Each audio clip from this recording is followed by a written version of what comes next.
Welcome to the Starting Over Podcast. I'm your host, Edward Shelton, aka Dark Logos, and this is the show where we talk about the strategies, tactics, and mechanics behind the game of heroclix. You call me Bill Cosby sweater today because I'm rocking that classic 80s sweater. I think I've had this sucker since I've been in high school, so it's probably older than some of my viewers. Just saying. Anyway, I am getting over a cold, so if you sort of detect that, it's all in here. I don't feel horrible. I think it's mainly because I've been eating better. I'm hitting that vitamin C hard, those leafy greens. At work, they're calling me Popeye because I eat a bag of spinach. Also, I'm swole, son. Muscle swole. Maybe not that much, but anyway, today is going to be a very interesting show, and it's inspired by Dial H for heroclix, not Dial H from heroclix. Dial H for heroclix, and pretty much it comes from episode 80, and Hunter pretty much talks about how he can't really talk about placement without it being utterly boring. And so I realized I have a video cast, so I could put video for you. So there you go. So what's going to happen is if there's sizing issues, bear with me. Please forgive me because I'm recording like this part using Windows Media Maker, and then the other part on the camera Mr. Matt Miller gave me, and I primarily use it for topography. So hopefully, there's not too many conversion issues. But if you notice, like the intro, probably this way, intro music that I use with Greg Place Music, pretty much ends up, for a lack of a better word, it's missized. So you don't see like the .com, and you don't see some other things on there, unfortunately. And I just couldn't get it right with the graphic without like covering up his face with words and it looking a little weird. So again, bear with me about the resizing, and if something is just really, really bad, just leave it in the comments below, and then we'll try to work on it. I'm not using any Adobe Photo Magic or Sony Vegas Star System editing software. This is all like Windows stock stuff, so that's how we roll. All right, let's get into it. Okay, so here's the first thing I want us to look at. I'm using a big map. It's an older map, so I don't think it's on my friend Joachim Adler's website, which is hcmaps.jimdo.com. I don't think it's on that yet. But pretty much this is a older map. This is the skyscraper map from Coming of Galactus. And the main reason I'm using this map in particular is that it's a wide open map, and I can initially talk about open maps, and then I can pick some closer maps. But primarily I'm going to use this as an open map, and I'm going to use another open map example of why it works the way it works and about your placement. First thing that you need to know about open maps is that an open map is classified as a map that has a wide area that's just pretty much nothing really hindering movement or line of fire. Okay, so first off, in this map, your starting areas, you have 4 starting areas in each corner of the map. And so I'm going to, as best as possible, lift up my camera. So you're going to see that's a starting area there, a starting area there, a starting area in this corner here, and then this is still on the tripod, a starting area right over there. Okay, so when you start looking at the map as a whole, and I'm sort of letting you see like different parts of the map, and again, I apologize for the glare. I have to do this during the day, or else it's not, I don't have enough like internal light to make it visible too well. As you can see, minus my splotches, because the map is old, it's been through war, like literally wars. You can start to see like there's really no blocking terrain. I think I have a batch of hindering terrain there, and another square of hindering terrain there. Right there. Okay, that is the total sum of hindering terrain on this entire map. Now, the main reason I picked this map back in the day was to kill Nightcrawler teams, because you couldn't hide freaking Nightcrawler on this map at all, back when it was legal to do so. But anyway, the main thing about this map is, why would I pick a map like this? I would pick a map like this if I had a shooter team or my opponent had a team that needed to stall. Okay, so that's the first thing that you have to think about placement, is why am I picking map? What is the purpose of this map? What is my opponent going to do on this map, and what can my team do on this map? Okay, if I had a stall team, I definitely would not want to pick an open map. Now next, I'm mainly using colossals so that you can get it, so you can see them on the camera. Okay, not necessarily because colossals are the best examples, but this is mainly so you can see it on the camera. Okay, and I'm also going to use the lantern batteries so that you can have a good sense of placement, quote unquote, of a resource if there's other resources that have placements, quote unquote, on the map. Okay, so I'm using the red lantern battery and the indigo battery mainly just because you can see them on camera, that not because they're super uber special or anything. Okay, so let's say I'm starting right in here and I'm picking first. This map is sort of weird because you have 4 starting areas, but let's just say hypothetically, even though this is a super huge map, let's say my opponent's starting area is directly diagonal across. Okay, now considering I picked the map, well, let's just say this is the map everybody has to fight on. That makes it easier. I go first. I place first. I definitely want to place my battery in a position that's going to benefit me the most, but also make sure that I'm not going to get freaking ruffles. My battery's not going to get ruffle stomped. Now, if I'm going to be hyper mobile, I want my battery in the back wall of my starting area. Okay, I know my opponent is diagonal that way, but if I'm going straight out and I have lots of support with me, then I'm not depending on the battery for my support. Okay, now if I am depending on the battery for my support, I have an option. I can put it dead center of my starting area, which would still give me these squares here for my TK. Okay, all right. Or I can just say, straight screw it.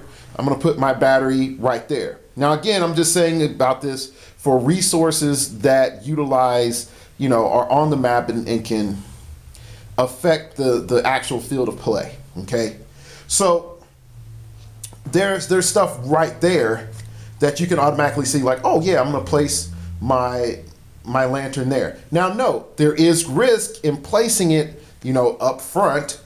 Or in a open area on an open map, because your opponent can just come up there and swarm your resource really quick. And if you're definitely turning that dial really fast, then there's definitely problems. So I'm going to, just for sake of video, I'm going to move my indigo battery back. Now we're going to look at the other counter starting area.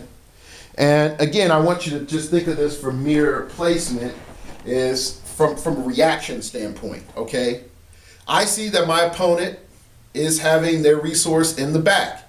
Okay, that lets me know that my opponent is either A, going to charge up the resource or spin the dial quickly.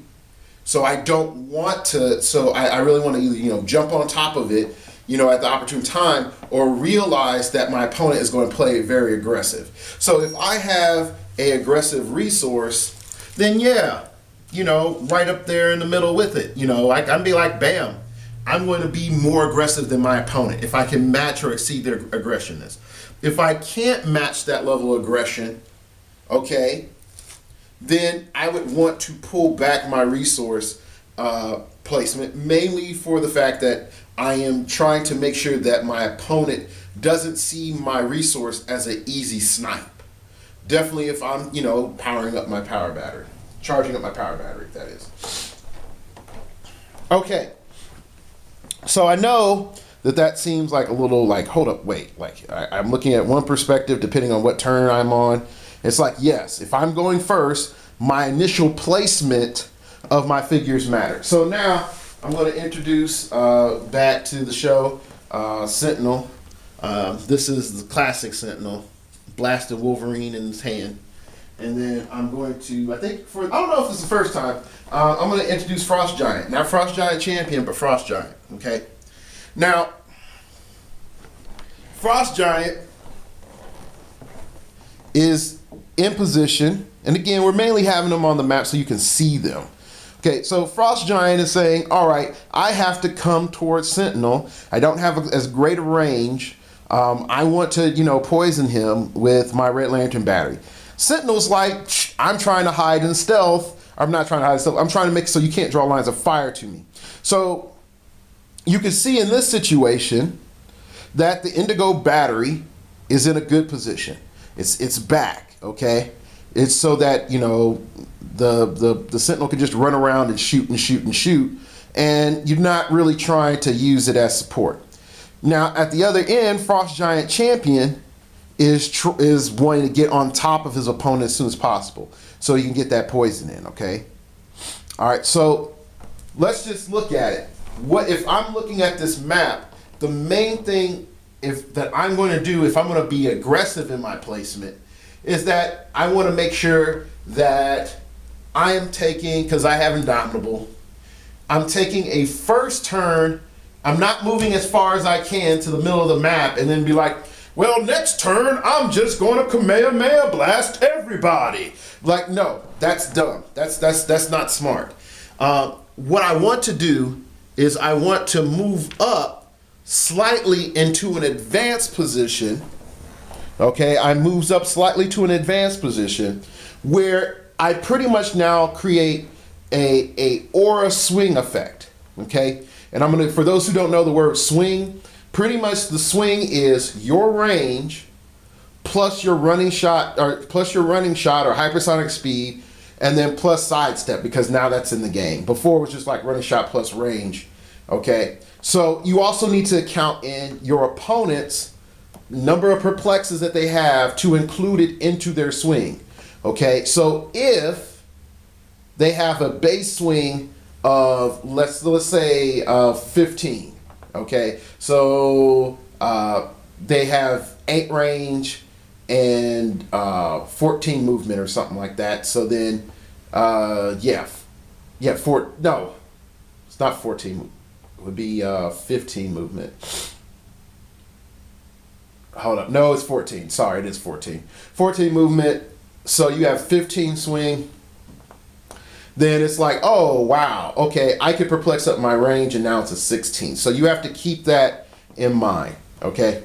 Simple math, starting over podcast. Okay, so I'm now in this defensive position where if my opponent, let's say for all example purposes, Frost Giant Champion does something and now he has crazy range and he running shots magically because he got that, and now he can shoot the Sentinel. I can now say, all right, you're going to shoot me, but you're not going to be in a position where you're going to KO me. I can fall back and heal if I need to. Okay, or if anything, my opponent is now pulled up and in. Let's just say he has to move up towards the middle of the map. My opponent's fault for that. My opponent's now at the middle of the map. I am now in a position to say, okay, all of my other figures that I would have in this general area are now able to collapse in and alpha strike that one figure. Okay, so that's one of the main key things about looking at open maps. Okay, so here's a different map. This is the Coliseum map, I think, from, what was it? The Arena from Mutations and Monsters. It's pretty much the World War Hulk map. Now, the main reason I'm using this map is to show you a different type of wide open map. And I know you're like, hey, Dark Logos, we really don't fight on these big, huge maps anymore. Again, it's mainly just to sort of give you a full sense of scale right now, because these maps literally have nothing in the middle except for like a little bit of blocking terrain. And yeah, this is a little bit of blocking terrain and some elevation on the side. Okay, so The cool thing about this map is when you do your placement, you have a standard placement. So you're looking at, you're not worrying as much about how far in and out is your resource. Now, the thing that you have to more along think about is this. Can my figures, where I place my resource or where I'm placing my figures in the beginning, how much does that matter? How is that helping me set up? How is that helping me transition? Okay. Now, let's say, for example, and again, I know giants can't TK giants. Or colossus can't TK colossals. I'm fully aware of that. But I put Onslaught on the field. I think this is, I don't know if it's his first appearance, but he hasn't been on the show in a while. So, again, we got these Red Lantern power batteries. I'm going to TK out, Frost Giant Champion so that he can get in there and do some business. Now, here's the problem. If my resource is here and then, Frost Giant Champion is over here, then, line of fire is blocked. Or let's take it, a couple of steps further. And we'll bring back Frosty Sentinel. Let's bring back Frosty Sentinel. He's always a regular here. If Frosty Sentinel is here, and Onslaught needs to TK Frost Giant, champion, and Frosty Sentinel's like, hey, guess what? I'm cold and I'm armored. I am like the middle ground between you two. What happens? It doesn't look right. This doesn't work out. This doesn't work out at all. Okay, Frosty Sentinel doesn't work well being TK'd with our plan. Okay, so now we have a problem. Okay, so your beginning stages are very, very important, that you're able to keep a lot of your momentum and mindset going of like, okay, like simple stuff. Like I need to have a perplex. Let's say Frosty Sentinel is my perplex. Okay, so I just remove over my Frost Giant Champion and I just put Frosty Sentinel right there. Okay, that's all I need to do. So then I just perplex up Frost Giant. Okay, I keep saying Frost Giant Champion. Sorry, my Frost Giant. Then get him TK'd up. Boom. It's a lot simpler. Okay. Now, it gets more complicated when you start adding in like, oh, I got Isaiah the Creator. I got a buff that's like when we're all together, we get blah, blah, blah, blah, blah, this, that, and the other. Okay, I understand that. But the main thing that you need to remember is definitely on open maps. Definitely on open maps, you need to be so on top of your placement initially because there is nothing slowing down your opponent. And if you notice, once actions start, that you're not able to do what you're supposed to do in your head, guess what? Guess whose fault that is? That's your fault. It's not your opponent's fault. And they're going to utilize that to the maximum, okay? So again, you can see that there is, this open map. I can have, all the figures just come down the middle and it's not a problem. The other thing that you have to think about as well is that if there is just open space, not just your swing, your aura effects you have to be fully aware of, but you also, again, you have to remember that if you decide to bum rush them, you have to retreat. Let's say I'm able to get Magical Ultra Sentinel all the way up here. And he's like, I'll take on all three of y'all. No problem. Boom, boom, boom, boom, boom, boom, boom. He fully unloads everything. Okay. He's like, I throw Wolverine at you. Bam. Okay. Now, they're like, well, we're damaged, but we're not that bad. And they start attacking, with their placement and whatnot. They start attacking on Ultra Sentinel. Guess what? Ultra Sentinel's like, my support's way back here. I have to go back. And then now, your opponent the opponent's collapsing in on Ultra Sentinel. And now Ultra Sentinel is dead. Okay, so this is the one thing a lot of people don't realize, the high risk of overextending in an open map. If you overextend in an open map, there's no wall for you to crawl behind to reduce the amount of shots that you take. There is nothing that is going to magically pop up and make it more difficult for you to be hit. There's very rarely there's any hindering terrain for you to just pray to God that you can get a +1 to your defense, and that matters. Okay, so these are elements that you definitely have to think about. Okay, it's like, all right, if I extend, making sure I don't overextend. If I do take a high risk shot, it's not a risk that's going to end me the game. Now, if you have to be in a position where you do this or you lose, then unfortunately, that's just how it is. You just have to do that or you lose, But that's what you have to think about is, hey, this is my placement. This is my gambit. This is how I'm going to play it out. If I fail, can I retreat? If I succeed, can the rest of my team press forward? Or can I press my whole entire team together as a unit, okay, without having any problems, okay? So that's the big thing. All right, now let's go into another element.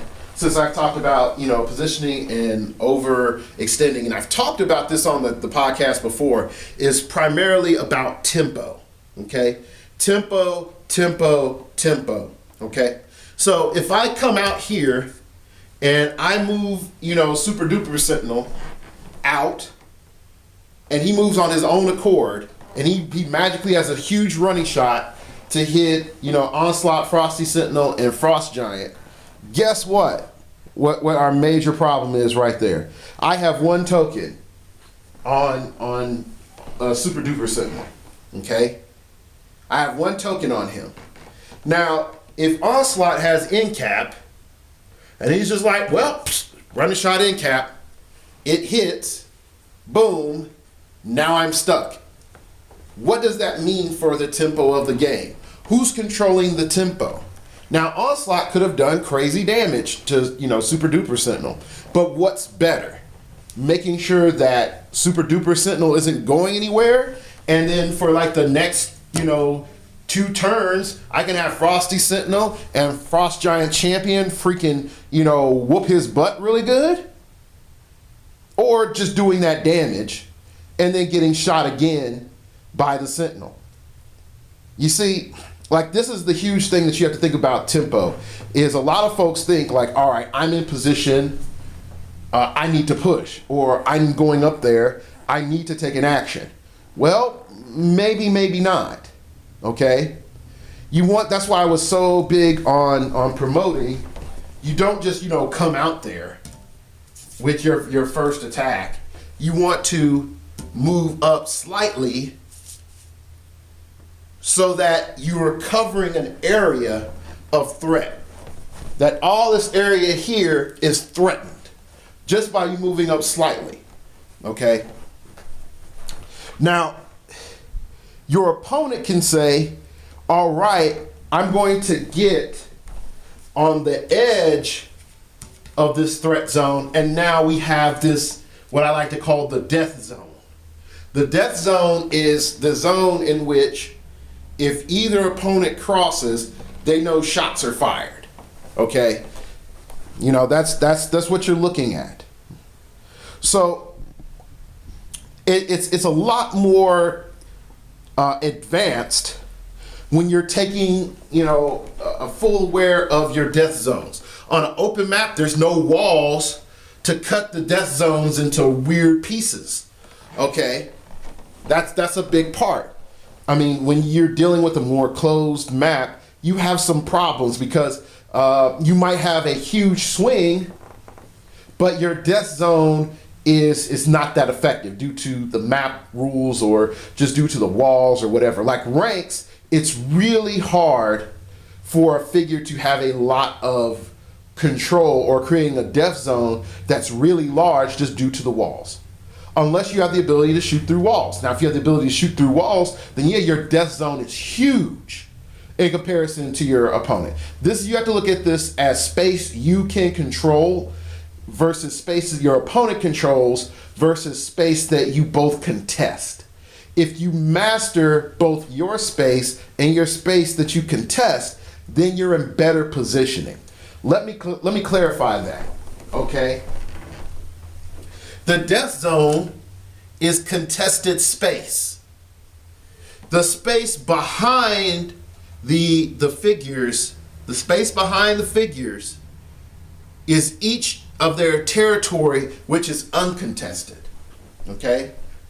It's guaranteed, all right? Now you might say, what about Spiral? And what about this guy that came out that pops up anywhere? What about Flash? What about Kid Flash? What about blah, blah, blah? You know, forget that, okay? Just for right now, for pure basics, we're just saying we're not dealing with guys that or characters that create crazy effects and they pop here and they go back, okay? We're just saying purely, if we're not dealing with that, just straight standard figures, then your uncontested space is the space behind of where the assault's at, where it's solidified that you control that.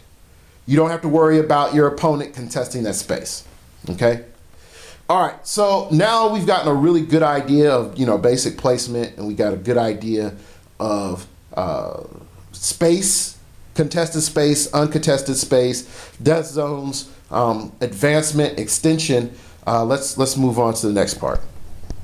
Okay, now what we're going to do is we're going to look at a closed map scenario, okay? This is the Sinister map. It's a really old map. Again, you're not going to find it on acmaps.gimdo, I don't think. It's a really, really super old map. But the main goal for me showing you this map is for you to see an enclosed situation, okay? Now, here we go. So I'm going to show you, all right, here, and yes, that is what you think you see. It's Proselyte, Ophidian, Adara, and the Entity hanging out with Onslaught and the Indigo Power Battery. So here's the cool thing about this map, but it really emphasizes the fact of this is a closed map. If you look right down in here, these starting area, you have these little doors here in your cell. This is about as enclosed of a starting area that you are going to get. You see this wall here, there's a wall here, okay? So that wall will separate between all your figures. So if you had this cool, I'm going to hypersonic speed, I'm going to TK hypersonic speed type of tactic, I'm sorry, it doesn't work real well on this type of map. So if you see your opponent has a team like that and you have a slower team, then definitely a closed map like this would really hurt your opponent. Let's sort of go a little bit further about why this map is stupid broken. Now you can start to see, like in this middle area, all that brown, those are squares of blocking terrain. This is pretty much ranks before it was ranks, okay? This, I think, is like the prototype of ranks, all right? So you have all these walls for these cells and whatnot, and you have more enclosed areas, all right? Because so just to let you zoom in, there's a wall. So functionally, you have to bust down the wall, then bust the blocking terrain, then bust the other wall. And so even where it's the thinnest, it's still pretty thick, okay? So once we're establishing that, hey, the starting areas are sort of crappy, okay, in the sense of if you're trying to do some teamwork goodness. Again, forgive my camera work. I am doing this on a tripod while moving it around. Anyway, so you're trying to look at a map like this and you're trying to break it down and you're trying to say, like, okay, I need to try to maneuver through this map. Now, the one thing about this map is that your only open way to get to your opponent is right down here. So that means on this closed map, and the main reason you're picking a closed map is that you want to create focal choke points to narrow down the options of your opponent's approach. Okay, so let me repeat that. You want narrow pathways to narrow down your opponent's approach, okay? So the one thing about an open map is your opponent it looks like your opponent only has one way of getting in, where technically they can move to the left, they can move to the right, they can move down center, they can have one figure move to the right, another figure move to the left, they can spread out. It can make it really, really, really hard for some types of offenses to deal with that, and some type of defenses. The main thing that you're looking at a more enclosed map is that you are examining the fact that your opponent doesn't have an option. They have to come down this way. You know, definitely on this map for the Sinister map. All right. So let's start breaking some things down. All right. So we're going to have, you know, Frosty Sentinel move out. Then, you know, Super Duper Sentinel move out, still holding Wolverine in his hand. You know, and then, you know, Frosty Sentinel's like, oh, don't forget about me. Okay, now, with this advancement of placement, you know, we're going to sort of ignore the size issue right now. Our opponent could still get shots off, but they have to do it down this narrow way here and this one little aisle here. Okay, now why is that a problem? Well, let's see. Okay, so let's say magically my team can, you know, get first strike. All right, so I have Magical Adara run over and take a shot right here. Okay, so this is the opening's right here. Okay, so Magical Adara takes the shot right there. Then I have Magical Proselyte move and take the second shot. You see what's going on now? Adara can't take a normal second shot. Just forget the fact they're giant. Let's just say they're standard figures right now. Okay, I couldn't take a second shot. I'm all blocked. Okay. The next thing is even if I could swing all the way around and shoot onto Frost Giant Champion, then guess what's going to happen? If I miss any of those attacks, I am now the victim of my own choke. Okay?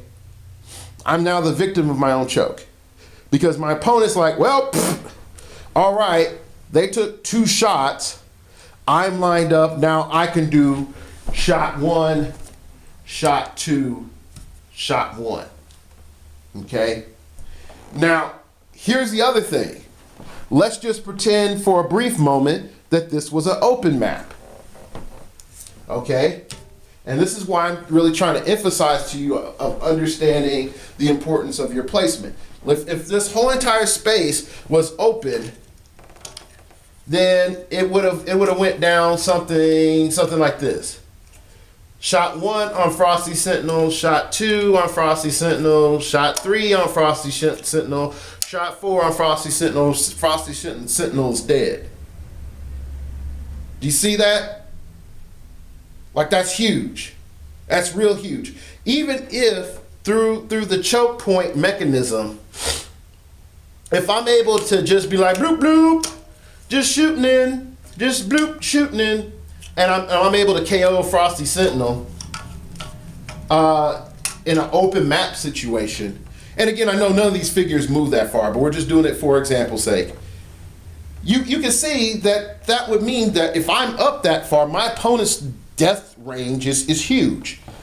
And again, you have to think like that when your opponent has TK, when they have Perplex and stuff like that. But on a choke type map, in a very closed map, you can just say, all right, there's only one approach. And it's right here. You have to come through right here. You have to come through this aisle over here. If you don't, then I'm just going to fortify here. Another cool thing about this choke, let's just say, for example, that I did have the wall construct. I could just put a little wall construct right there. It's like, boom.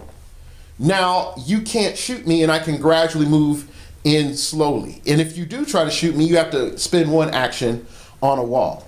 The cool thing about closed maps is like barrier, smoke cloud, phasing. All those powers become a lot more valuable versus an open map where like leap climb, TK become a lot more valuable. In a closed map, hypersonic speed, depending on the walls, can be super broken. On an open map, hypersonic speed can be adequate. It can be okay, but it's not as safe. Okay, so these are things that you have to think about. So when you have TK is great on open map, and you have hypersonic speed is great on closed map, so you probably want to find a map that has a mix of walls and open area. Now let's sort of take it a step further. Okay, like this map is probably like the worst map for lanterns, just for the pure fact that they can't get line of fire on crap for their special powers. So putting a lantern on a map like this, you're more along the line saying of I'm taking out how many points you spent on your lantern and your construct out of the equation.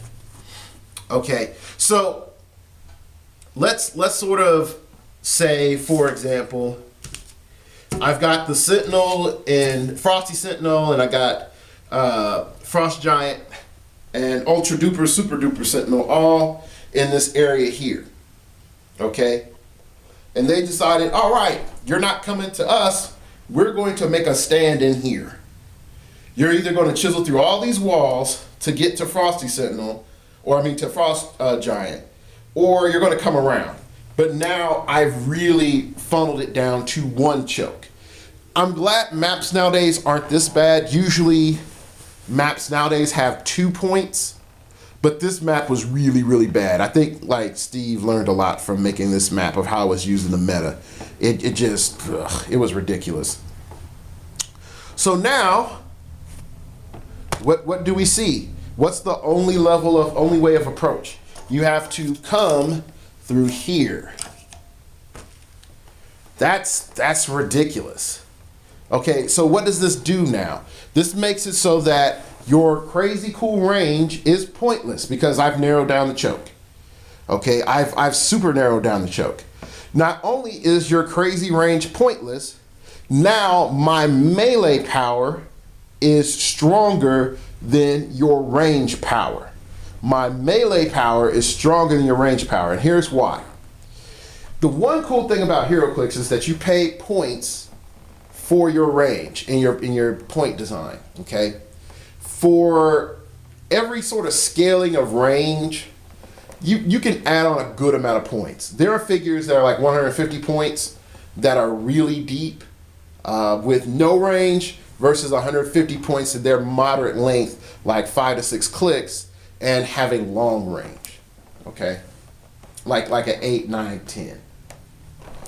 So if we look at it, now we have Proselyte and Adara in a very bad position. They tried to go and shoot Super Duper Sentinel. Super Duper Sentinel said, no, I got Wolverine deflection. Okay, and so now Frost Giant is able to come in there and be like, hey, what's up? Now, if we look at it, what's the disadvantage that Frost Giant is in? Frost Giant now is blocking. I'm going to try to zoom in. Frost Giant is now blocking line of fire from Frosty Sentinel and Super Duper Sentinel. Okay, so that's the catch-22. If you feel that figure that you just thrown into the fray can survive, great. But if I was going to look at my placement, and this is where we're going to start, moving up in some more advanced stuff, is attack order. Attack order. So I'm going to move Frosty Sentinel back. All right, so Proselyte and Adara missed. So what I'm going to do is I'm going to have my first shot, because he's farther back. He's farther back. Also, let's just say he would be more susceptible to die if a follow-up shots were taken. This is the main thing that you have to think about. You have to say, like, all right, if I need to either A, do more damage first to get the other opposing figure on the clicks that I need, then I need to value that. If I need to say this guy needs to stay alive, I need to value that. But you need to figure out which one do you value the most. And even if you weigh it and you say, okay, no matter what, Frost Giant is going to block, I can, juggle around my order then okay, cool. Then you have to think about that. But if you're not in that luxury where you can say like, okay, I can have this guy go first and then this other guy go first, and it doesn't matter the order. If you're not in that luxury, then again, you have to wait. Is it better to keep X in the back where they're least likely to get damaged instead of having them, you know, in the middle or in the front where the odds of them getting damaged increases? Or do they have a mechanism to survive that makes them more durable or survivable up front or in the middle or in the back? These are things that you have to think about in your placement. So let's just say this. Shot 1, boom, Super Duper Sentinel. Shot 2, boom, Frosty Sentinel. Charge, okay? Now, the thing that I want to make sure is if I have support effects that are awesome on Super Duper Sentinel, like Prob or Perplex, again, I want to make sure I use them before that charge and that second running shot happens. If I have something like Outwit, and just ignore that they're Pyrocosmic or Quintessence or whatever the heck they are, whenever they get that, then I want to be able to Outwit and do all that stuff first. If I have Prob, I want to be in a position where I can Prob whoever I need to see. All right, so it's like boom, boom, okay? So now, after that onslaught, Super Duper Sentinel is safe. Frosty Sentinel is like, yo, I'm protecting Super Duper Sentinel. So if things go south, you know, Super Duper Sentinel is still alive, and most likely, you know, let's say Adara dies. Boom, Adara's dead because Frost Giant Champion came in like a boss. All right. So now we're in this new predicament. We're in this new predicament because again, where are we? We forced our opponent down this choke. Our opponent is now lost a figure. Okay, our opponent hyperextended because they committed 2 figures in the hopes of killing 1 figure. Okay, that didn't happen. Because that didn't happen, now our opponent has to redeploy. So this is what I'm saying about the fallback. We're about mid-map. Let's say Proselyte's able to fall back over inside of here. I'm able to bring Ophidian out here, and then Big Boss Onslaught is getting powered up by the entity in Ophidian some magic way. Okay, boom. Do you see, like, you see the problems that's there? Again, we're going into sort of a closed map situation. The Sentinels and the Frost Giant, I now have to decide, okay, my opponent is clearly positioning to take a shot on the Frosty Sentinel, and he's getting fully supported. I couldn't kill Proselyte, and Proselyte got away. I'm up in points, I can run away and try to force my opponent to come around, but my positioning to defend is low. So what you're saying is, if you decide to fall back and you say, come get me, bruh, that just says to your opponent, oh, thank you, you've given me time to get action initiative in my favor, power-up positions in my favor, just overall tactical advantage in my favor. The only time you'd be like, come get me, bruh, is if the time is almost over. Okay? If not, you now have you're in a tough position because now you have to decide, okay, can I push Frost Giant Champion to tie up Onslaught while I can get my tokens off of, you know, Frosty Sentinel and Super Duper Sentinel? Or, you know, am I concerned now that, you know, the entity and Ophidian are now offensive threats? Okay? So these are things that you have to start weighting in your next move. And a lot of folks, and I'll even say, like, you need to think 3 to 4 to 5 moves down the line. And then there are people that run, like I call scripts.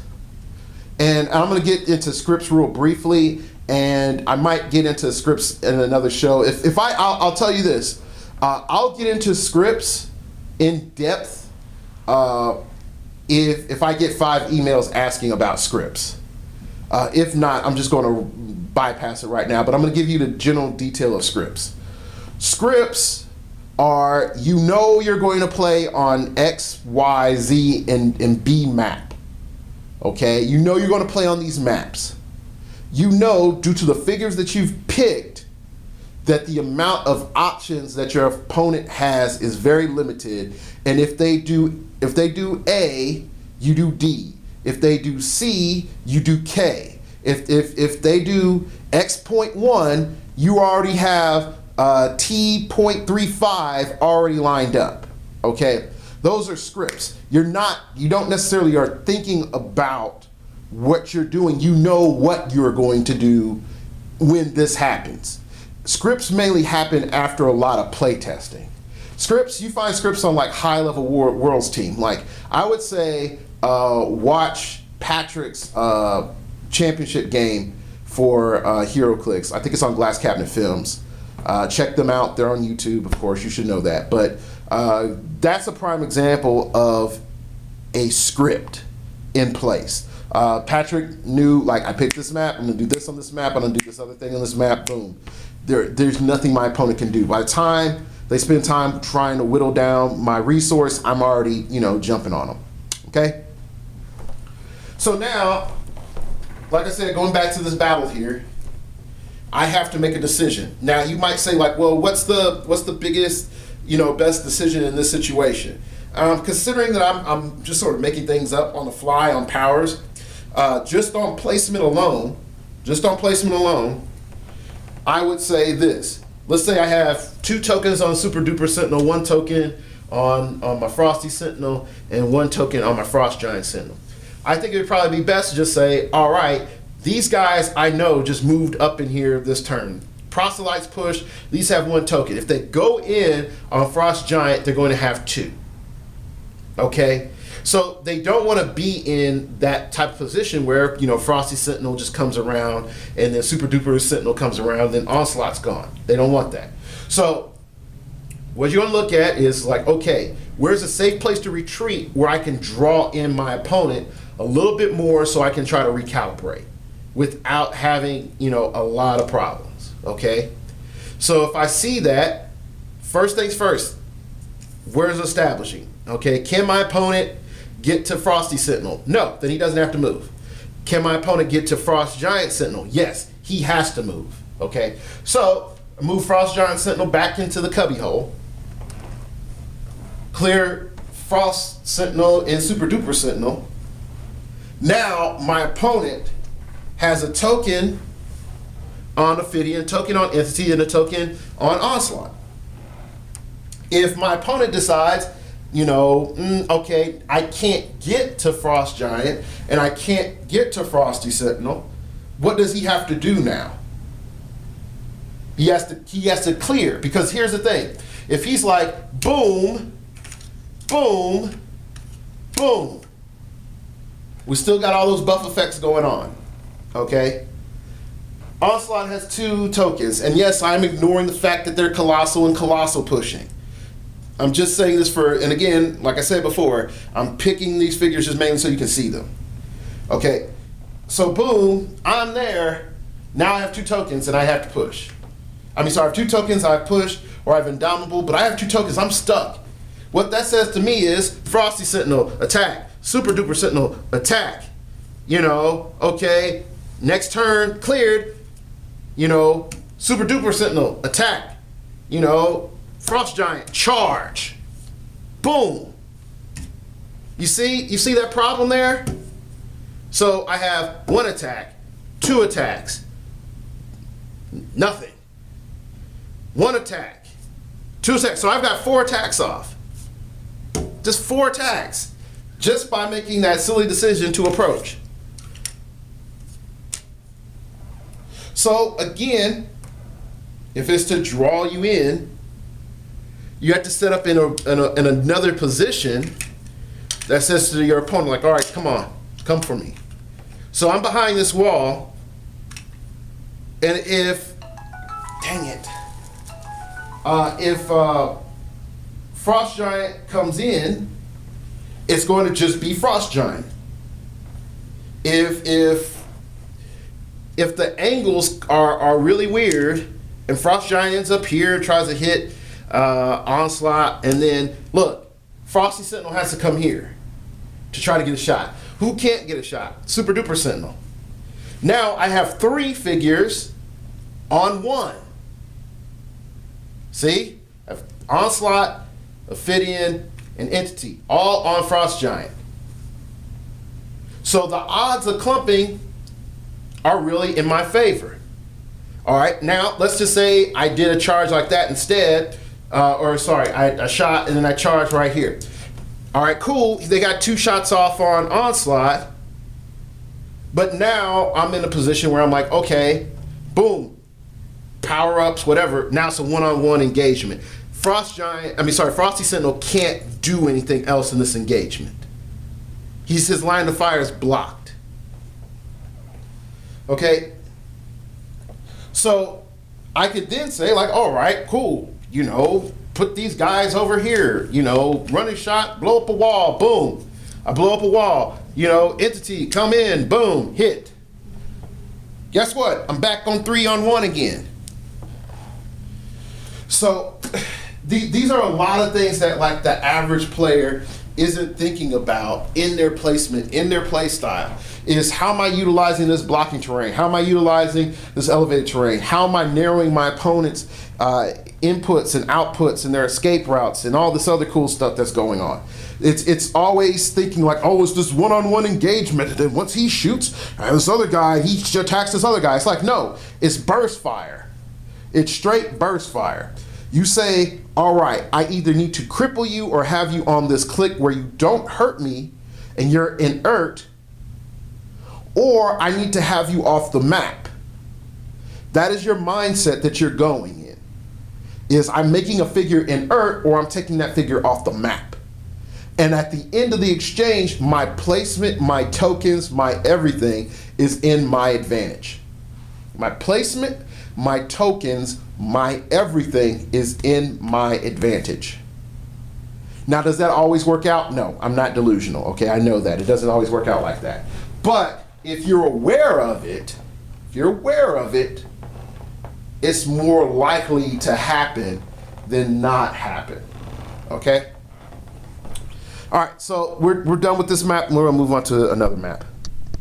Okay, so I moved on to Yawsmalt, and Yawsmalt is the prime example of a mixture of everything that we've talked about today, okay?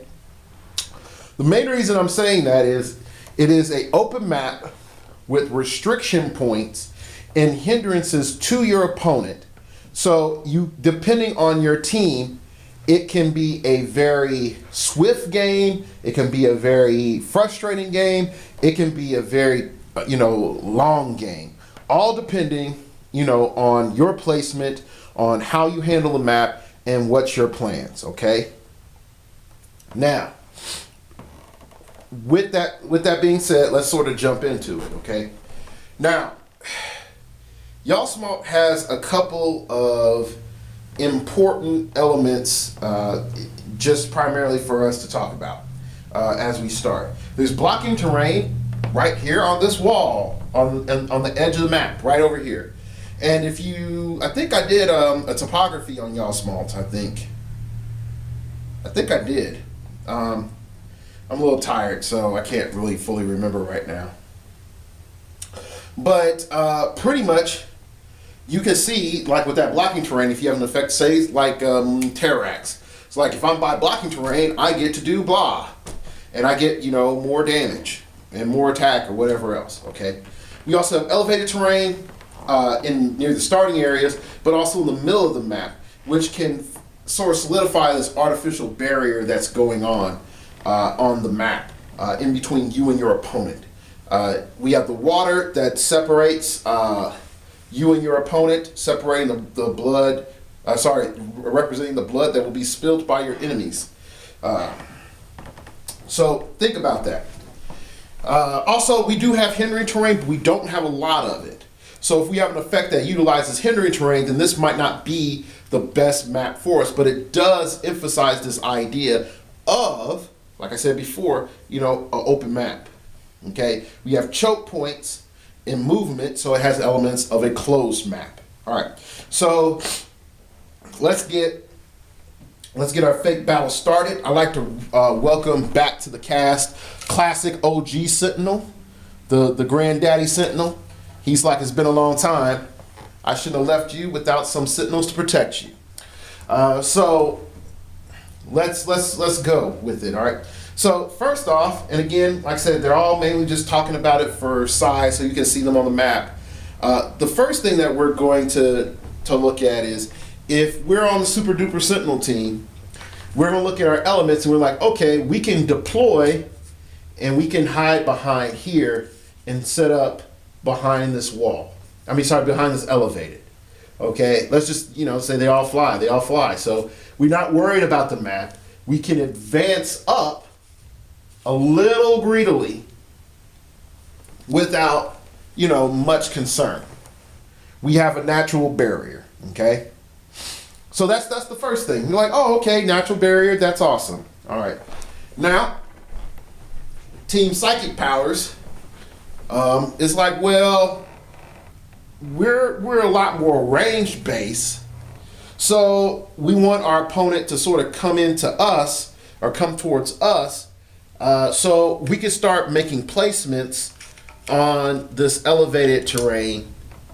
And so if they come in, they'll come and get on onslaught, and we got all this space over here covered.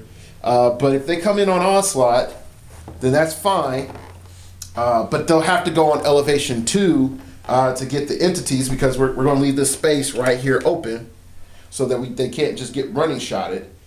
And because of that, now we're on in a different affair, because I think I didn't even get most of that in the shot. Okay, so now we're in a different affair because we're able to sort of dictate a little bit better, and I'm going to zoom in a little bit better where our opponent's coming in at. All right, so like you can see those squares. Don't like stepping this way, but you can see these squares right here. Like I said, sort of protects the entity in Ophidian, and then sort of scanning over, panning over. Sorry about the glare, so I'm gonna have to lift this up. You can see where I had the Sentinels hiding behind that elevated terrain. Okay, and Frost Giant. Now let's talk about the resources real briefly. You can see that Red Lantern battery has full line of fire to the Sentinel clan, adopting in their Frost Giant brother. Okay, then Team Psychic Powers over there is set up for a long range engage, so that if your opponent comes down that middle on the water, through the water, they're just going to open salvo. Okay, we're just going to say magically they all have running shot right now. Okay, so these are thoughts that you can keep in mind. Now here's this other key element that I talked about before. All right, so we can see that natural choke with the water is in effect. How have I forced that choke? I've said you could go around that way. You can go around that way, but that's a long ways journey. And by the time you go around this way, I'm able to readjust my team. And you could just sort of say, if you're playing Team Psychic Powers, and I'm just going to replace here. So if the figures did come, if the Sentinels did loop on that back side through that other way, you could just reposition right in here and say, boom, when y'all come out, homies, I mean, it's on. Because now if they come in over here, there's only one option. There's only one option. You see, they're in that middle area. That's where the Sentinels are. They would have to come over this way towards the battery. Now, it's a gambit then, because you're risking the battery. But you are saying to your opponent, all right, if you go after my battery, it's easy for me to come over and flank and get your battery. You see, right over there, you've left your battery open.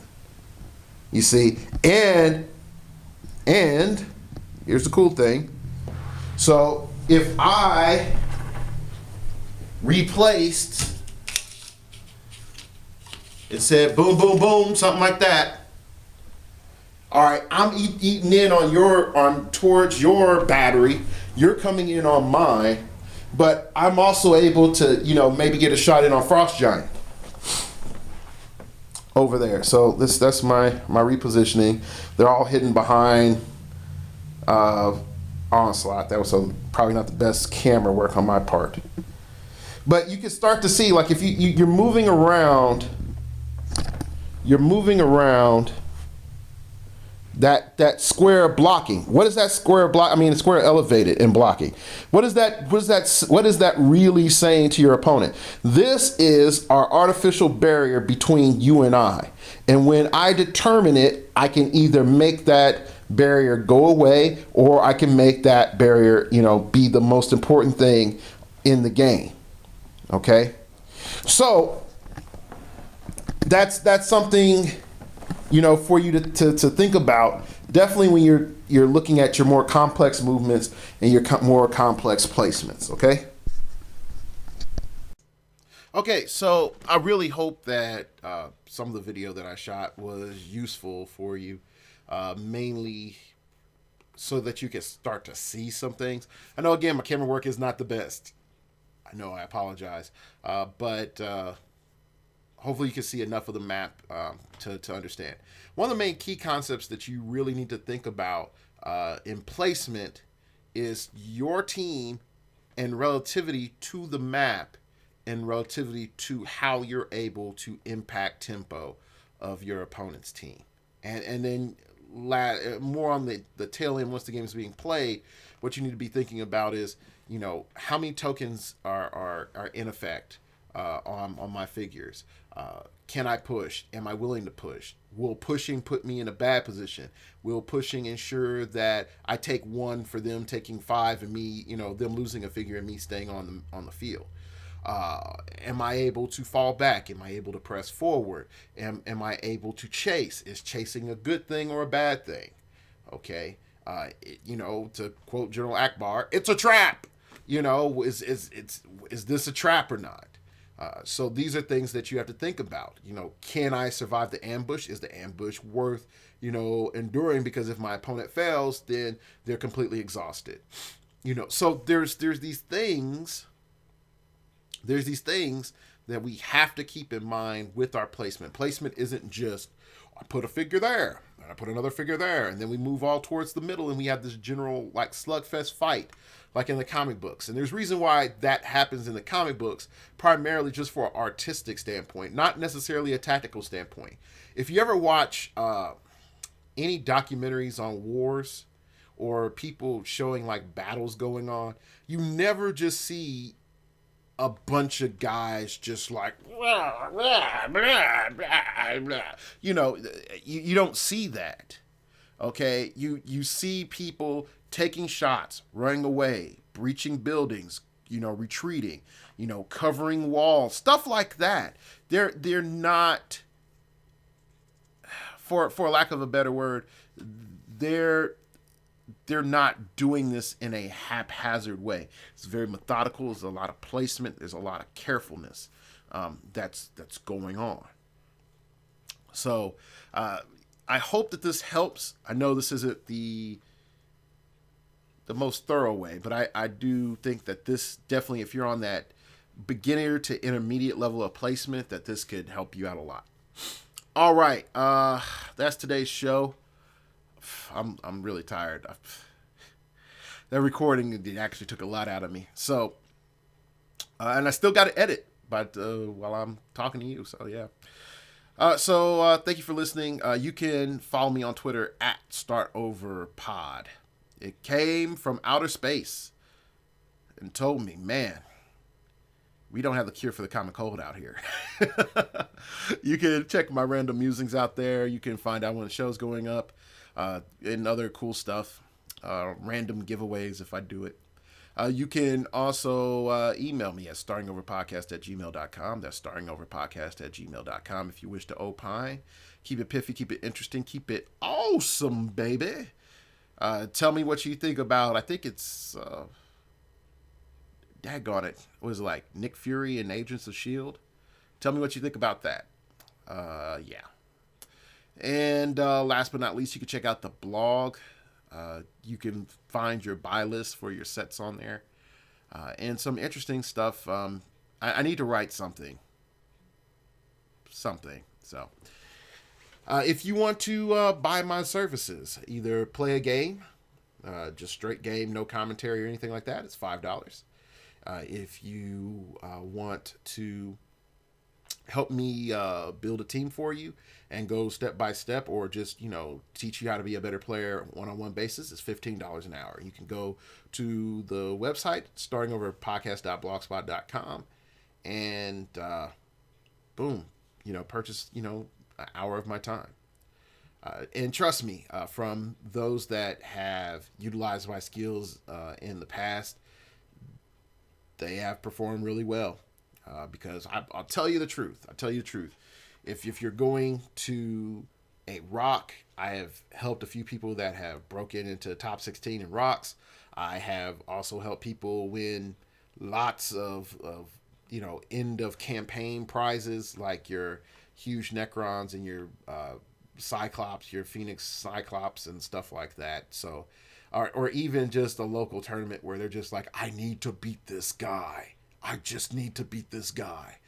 So I've had people purchase, my services for all of that. So if you have any of those problems, $15 and I can help. All right, that's it. Hopefully I can get some Alka-Seltzer or something in me, and I got a tournament this evening. So that's it. Thank you for listening. And remember, we all get the cold sometime.